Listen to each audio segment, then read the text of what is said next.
नमस्कार दोस्तों, शिल्पश्री क्लासेस में आपका स्वागत है। कब तक कहोगे यार मेरी किस्मत खराब है, कब तक कहोगे यार मेरी किस्मत खराब है, तुम खुद लिखो तकदीर कहो लाजवाब है। आइए इन्हीं विचारों के साथ आज की कक्षा प्रारंभ करते हैं। आज का मेरा विषय है सर्वनाम।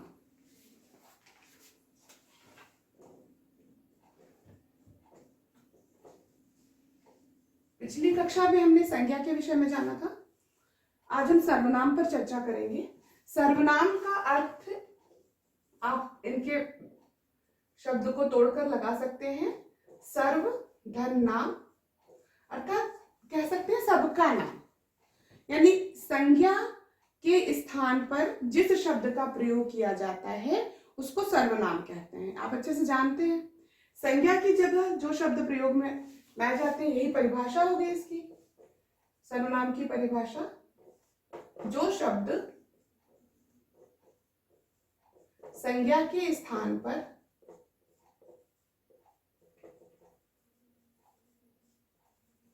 प्रयोग में लाए जाते हैं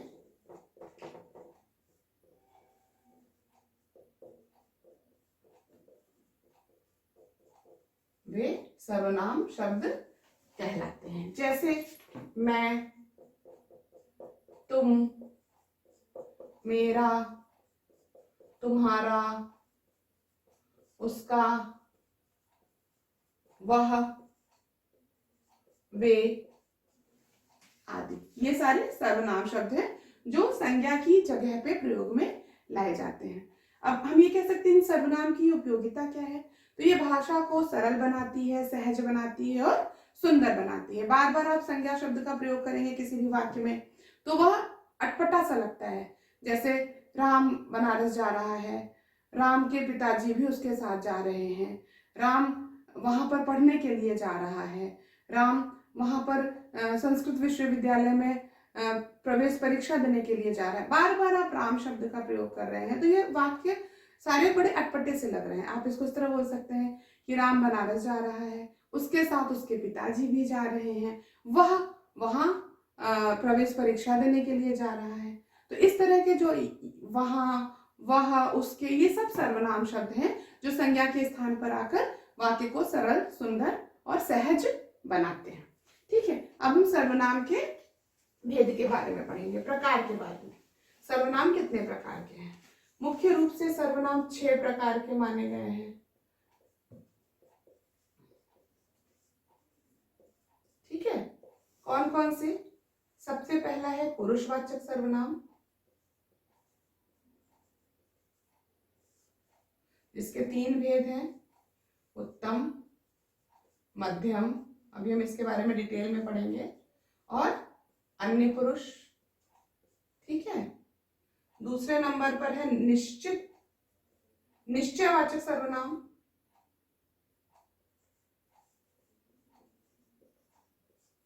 फिर है अनिश्चयवाचक सर्वनाम,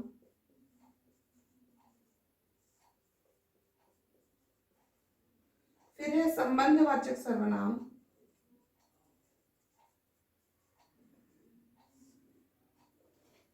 प्रश्नवाचक सर्वनाम और फिर निजवाचक सर्वनाम। ठीक है, 6 प्रकार के सर्वनाम हैं।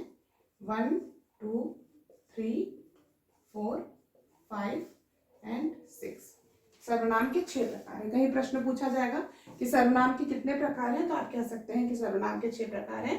पुरुषवाचक, निश्चयवाचक, अनिश्चयवाचक, संबंधवाचक, प्रश्नवाचक और निजवाचक। 1 बाय 1 हम सबके बारे में जान लेते हैं। सबसे पहले हम देखेंगे पुरुषवाचक सर्वनाम।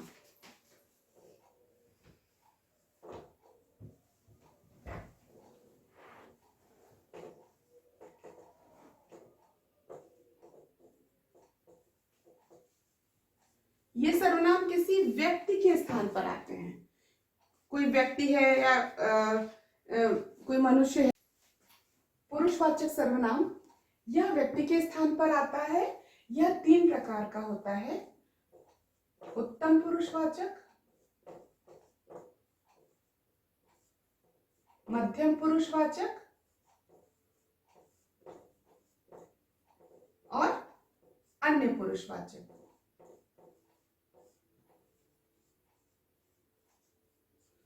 उत्तम पुरुष में स्वयं के लिए प्रयोग में आता है यह, यानी खुद के लिए जब प्रयोग करते हैं हम किसी सेंटेंस में कि मैं शिल्पी हूँ, मैं इलाहाबाद में रहती हूँ, मेरा प्रिय विषय हिंदी है।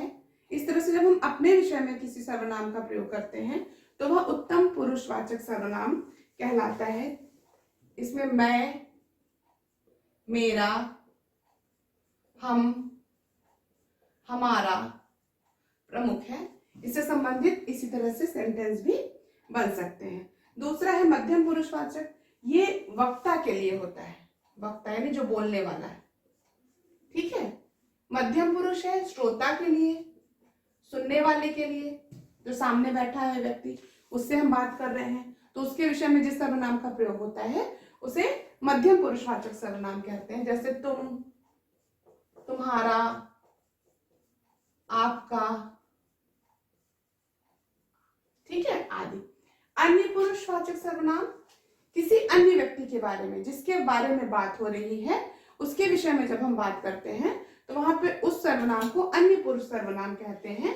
जैसे वह, उसका, है ना। इस तरह से जब बात होती है ये, इन्हें, ये सब, तो ये अन्य पुरुषवाचक सर्वनाम है। इस तरह क्लियर हो गया होगा आपको कि पुरुषवाचक सर्वनाम कौन कौन से हैं। अगला है आपका निश्चयवाचक सर्वनाम।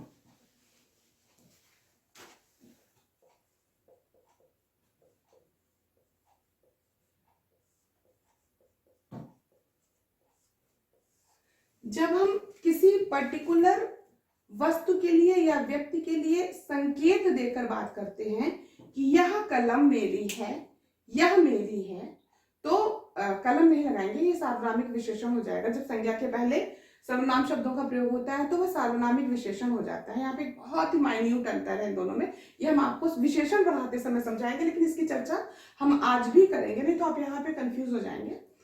जैसे जब संज्ञा के स्थान पर शब्द यह और वह का प्रयोग होता है, ये ध्यान दीजिएगा, जब संज्ञा के स्थान पर विषय पर ही बताते हैं तो ज्यादा क्लियर रहेगा। जब संज्ञा के स्थान पर प्रयोग होता है तो वो सर्वनाम होता है, और जब संज्ञा के पहले प्रयोग में आता है तो वो सार्वनामिक विशेषण हो जाता है, ठीक है ना। तो यहां पर हम उदाहरण लेंगे कि यह मेरी पेंसिल है, यह मेरी पेंसिल है, ठीक है। किसी की पेंसिल कहीं है तो हमने क्या दिया, वो मेज पर रखी तो हमने क्या दिया, यह मेरी पेंसिल है। तो यहाँ पे यह क्या हो गया, आपका सर्वनाम हो गया, ठीक है। कैसा सर्वनाम, निश्चयवाचक सर्वनाम, क्योंकि यह संकेत दे रहा है कि यह मेरी पेंसिल है, संकेत पेंसिल की ओर दे रहा है कि यह मेरी है, वह मेरा घर है,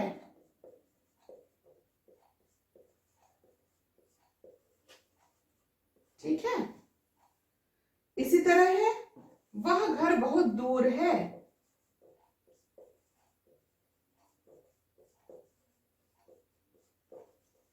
संकेत देने के कारण इस सर्वनाम को संकेतवाचक सर्वनाम भी कहा जाता है। संकेतवाचक सर्वनाम भी इसका नाम है। निश्चयवाचक सर्वनाम का दूसरा नाम संकेतवाचक सर्वनाम भी है, ऐसा कहा जा सकता है, ठीक है। अगला है आपका अनिश्चयवाचक सर्वनाम।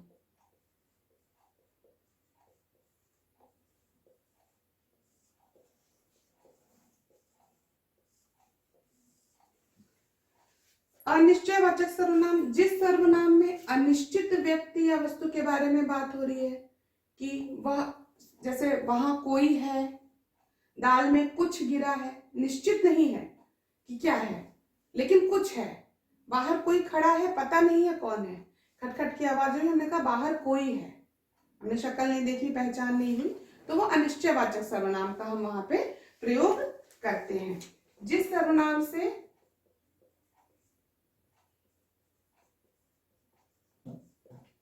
अनिश्चित वस्तु या व्यक्ति का बोध हो, अनिश्चित वस्तु या व्यक्ति का बोध होता है, वह अनिश्चयवाचक सर्वनाम का उदाहरण कहलाता है। जैसे बाहर कोई है, ठीक है, तो कोई क्या हो गया, अनिश्चयवाचक सर्वनाम का उदाहरण हो गया। मुझे कुछ नहीं मिला, मुझे कुछ नहीं मिला, तो यहाँ पे कुछ अनिश्चयवाचक सर्वनाम का उदाहरण हो गया। दूध में कुछ गिरा है, तो कुछ अनिश्चयवाचक सर्वनाम का उदाहरण हो गया। अगला है संबंधवाचक सर्वनाम।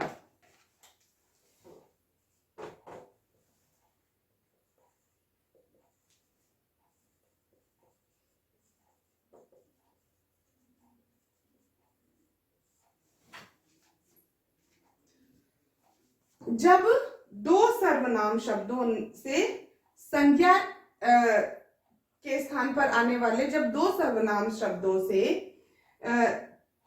संबंध का भाव प्रकट हो, जब संबंध बताया जाए, संबंध का भाव प्रकट होता है, तब संबंधवाचक सर्वनाम होता है। जैसे तुमने जो कार खरीदी थी यह वही कार है, तुमने जो कार खरीदी थी यह वही कार है।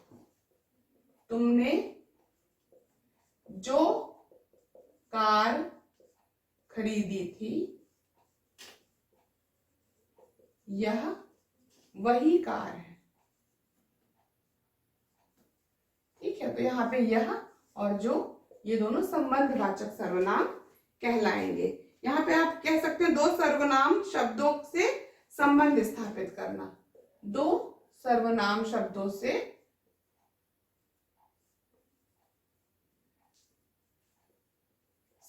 दो सर्वनाम शब्द, एक सर्वनाम शब्द ये है, एक सर्वनाम शब्द ये है, तो इसमें संबंध स्थापित हो रहा है, इसलिए ये संबंध कारक कहलाता है। जैसे तुम जो बोलोगे मैं वैसा ही करूंगा, तुम जो बोलोगे मैं वैसा ही करूंगा, तो यहाँ पे जो और वैसा, ये दोनों संबंधवाचक सर्वनाम के उदाहरण है, ठीक है। अगला है प्रश्नवाचक सर्वनाम।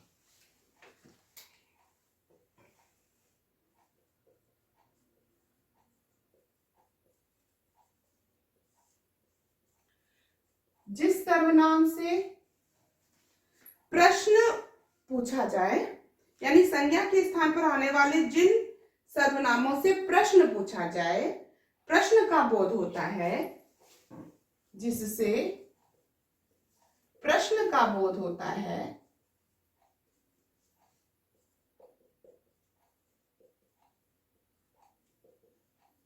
वे सर्वनाम, वे प्रश्नवाचक कहलाते हैं,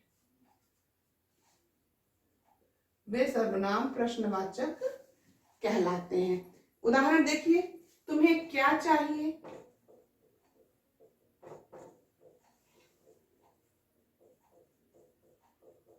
यहाँ पे क्या, प्रश्नवाचक सर्वनाम का उदाहरण हो गया, ठीक है। अगला है तुम यहाँ कब आए,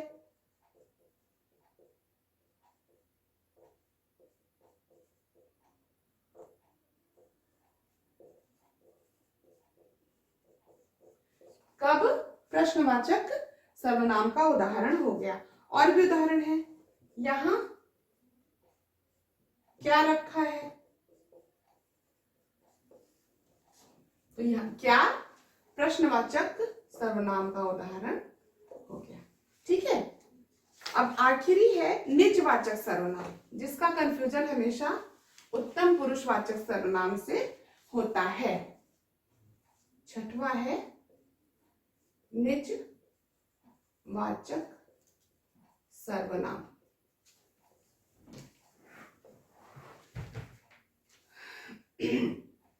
जो सर्वनाम स्वयं का बोध कराते हैं, अपनापन, स्वयं। जो सर्वनाम तीनों पुरुष में निजता का बोध कराते हैं वे निजवाचक सर्वनाम कहलाते हैं। जो सर्वनाम तीनों पुरुष में निजता का बोध कराते हैं, निजता मतलब अपनापन,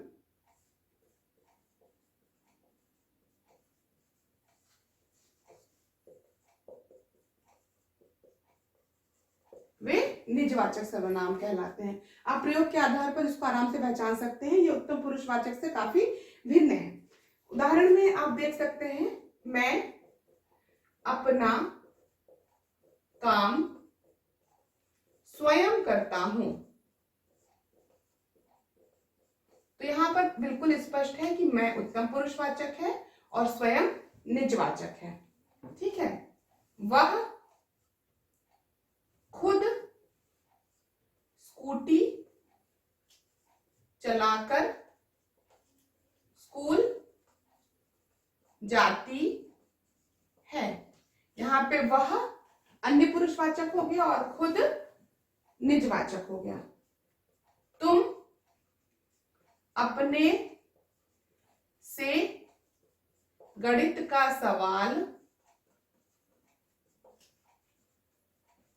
हल करते हो।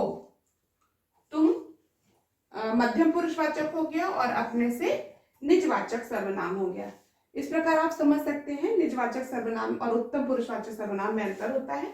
ठीक है। एक बहुत इंपॉर्टेंट बात हम आपको यहां बताना चाहते थे कि सर्वनाम और सार्वनामिक विशेषण में, सर्वनाम और सार्वनामिक विशेषण में बहुत ही सूक्ष्म अंतर होता है।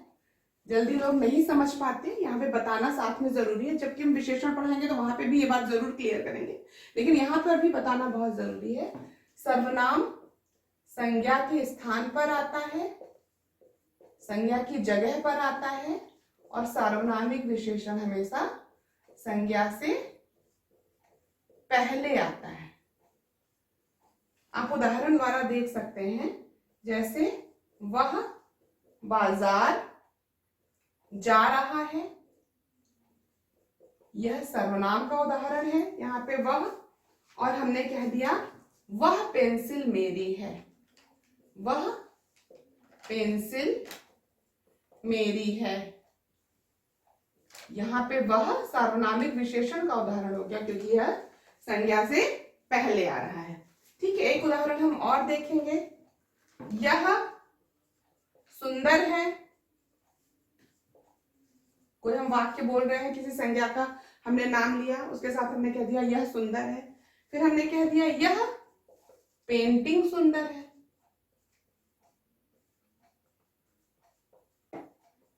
तो यहां पे यह शब्द सार्वनामिक विशेषण होगा क्योंकि यह संज्ञा से पहले, संज्ञा की विशेषता बता रहा है सर्वनाम के रूप में, इसलिए सार्वनामिक विशेषण है।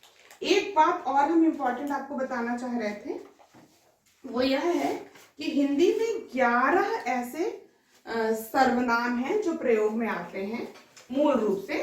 इसके अलावा अन्य सर्वनाम को प्रत्यय के द्वारा बनाया गया है। ये 11 सर्वनाम हैं। इन 11 सर्वनामों के नाम लिख लीजिए, ये आपके काम आएंगे, परीक्षा में अक्सर पूछे जाते हैं। ये है मैं, तू, आप, यह, वह,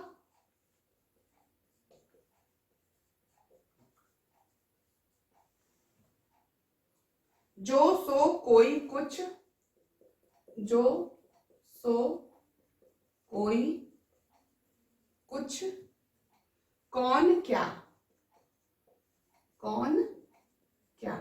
देख लीजिए 11 हो गए कि नहीं। 1 2 3 4 5 6 7 8 9 10 एंड 11। ठीक है। ये 11 सर्वनाम है मूल रूप से हिंदी में जो प्रयोग में आते हैं। इस तरह संक्षेप में हमने सर्वनाम के बारे में जाना। आगे हम अगली कक्षा में दूसरा टॉपिक उठाएंगे। तब तक के लिए बहुत बहुत धन्यवाद। आपका दिन शुभ हो।